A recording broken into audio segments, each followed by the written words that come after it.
Hey, I'm Elise Birkner. I am second year, about to be third year. Well, actually, I guess I'm a third year now. So class of 2019, vet student here at Texas A&M College of Veterinary Medicine.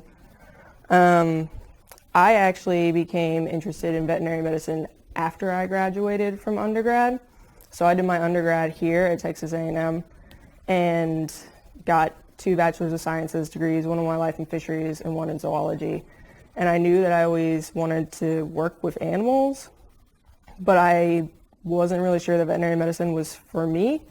So actually after I graduated college, when I was trying to figure out where I wanted to go in the future, I decided to look more into veterinary medicine, and I did, and I really liked it, and I decided that I wanted to do it, and it started like a year-long process of trying to get more experience, do the applications, all that stuff, and thankfully it worked, and I got in, and now I'm in vet school. It's pretty awesome. My interest for the future for veterinary medicine would be specializing in small animal and exotic surgery. That's what I'm planning on right now. I guess we'll see what the future holds. So preparing for veterinary school was kind of different for me. Like I said, I wasn't really interested in it necessarily to begin with. Like when I was younger, I didn't know that I wanted to do it. So then after I got out of school, I decided that I wanted to do it, and it was just like, it was kind of like trying to get like a whole lifetime worth of experience almost in like a year. So I had to take some prereqs that I didn't take in undergrad. Thankfully, I only had to take 3 because with my Bachelor's of Science degrees, I got the majority of the prereqs I needed. So I had to take those 3 prereqs and try and get experience while trying to apply for vet school. And it was pretty crazy, but it was a super fun experience. I got to have like a lot of cool experiences. And then once I found out that I got into vet school and I accepted my place at A&M, I had the summer basically of trying to figure out what I wanted to do before vet school started. Like they have opportunities to come and take like an anatomy class and do some other stuff. And I just decided to just kind of take it easy that summer and relax and like enjoy my last summer kind of freedom before vet school started. And it was a great decision for me. I think having that relaxation time was perfect. And I did okay in first year, so I guess it worked out for me. My advice for youth that are trying to prepare for veterinary school or think that that's what they want to do in the future would be to just get experience. Whether that's starting young and walking like your neighbor's dog or doing pet sitting, that kind of stuff, trying to shadow maybe at a vet clinic. Usually they don't let you start doing that until you're a little older, but just trying to get the experience, seeing if it's something you actually want to do. Because I think a lot of people go into it and like, oh, I get to play with puppies and kittens and stuff, and it's just awesome, and that's what I want to do. And then as they get older, they're like, maybe that's not what I want to do once they get the experience. So I think getting the experience not only helps you to get into vet school later, if that's actually what you decide that you want to do, but it also gives you an opportunity to figure out if that's really the path you want to go, or if maybe you want to do something else. So I actually had a pretty cool experience in veterinary school. My first summer after first year, I took part in a research program that we have here at A&M for veterinary students. And it's a summer-long program where you go and you do research in a lab or someplace like that. Maybe I know people have worked in like zoos and stuff before, so you kind of like make the research your own.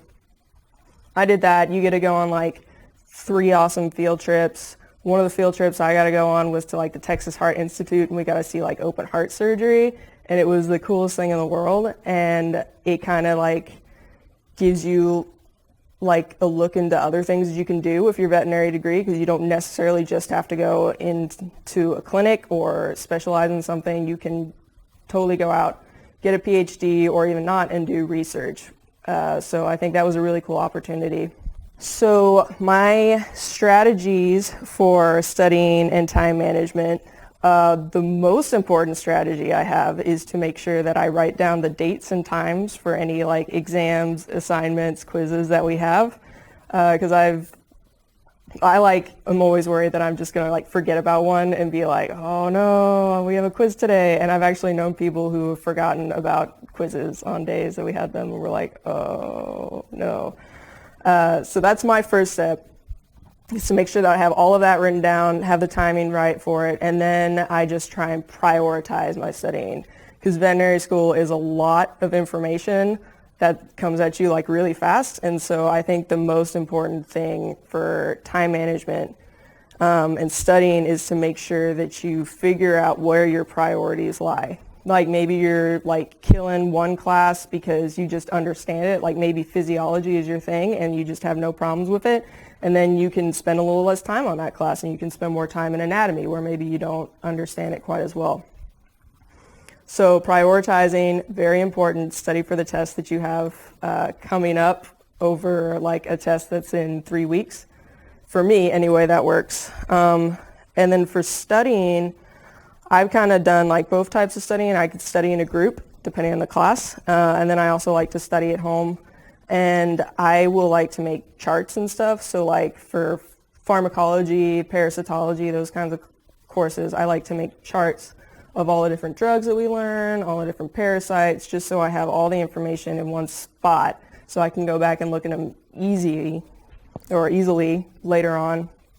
Plus, I like to think that it will maybe help me studying for the NAVLE later on when I have all that information in one spot. For advice for success in college and veterinary school are kind of 3 main things.